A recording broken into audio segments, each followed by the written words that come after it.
নিয়ে প্রচুর পড়ালেখা করি, তোমরাও একটু ধর্মটা নিয়ে পড়ালেখা করো। জীবন কিছু না।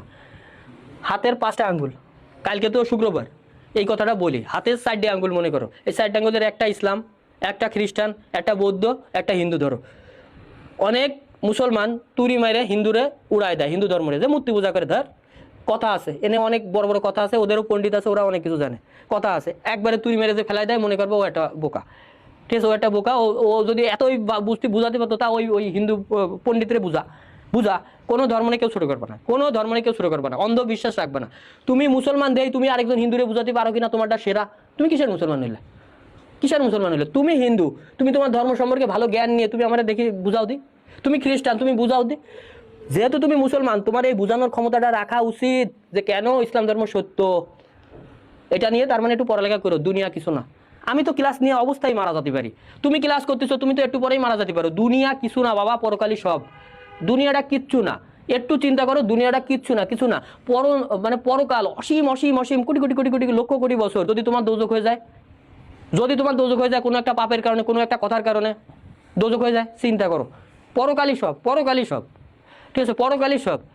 পরকালই সব কেন? তুমি যারে চাচ্ছ তারে তো নাও পাইতে পারো, পরকালে আল্লাহ তাআলা দিতে পারে। ঠিক আছে, পরকালই সব। এই জন্য পরকালটা জানো, তুমি তোমার ধর্ম সম্পর্কে একটু জানার চেষ্টা করো। তুমি তোমার ধর্ম সম্পর্কে জানার চেষ্টা করো। আল্লাহ তাআলারে বলো তোমার ভগবান আছে বা ওই যে গড, তাদের তুমি ডাকো। তুমি না যাইনি আজীবন ডাকে গেলে, তারা না যাইনি ডাকে গেলে, না যাইনি ডাকে গেলে, তাহলে হবে? তারে জানতে হবে না, তারে ভালোভাবে আমার জানতে হবে না। আমি না যাইনি কেন আমি তারে মনে করো ডাকে যাবো? আমি না যাইনি, এই জন্য সবাই জানো। ঠিক আছে, সবাই জানো, উপকার হবে।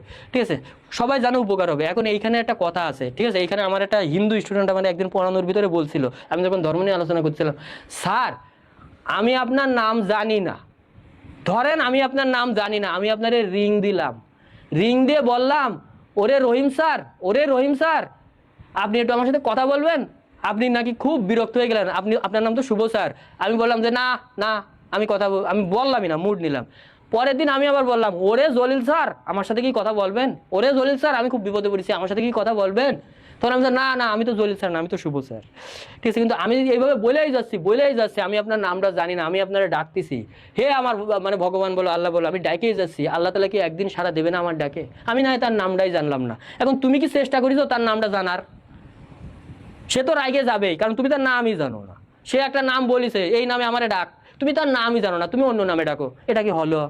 তুমি আমার নামে যদি, আমার নাম না দিয়ে যদি বলো এই কি বলবো, কোন একটা স্যারের নাম নিয়ে যদি ডাকো, তাহলে আমি কষ্ট পাবো না?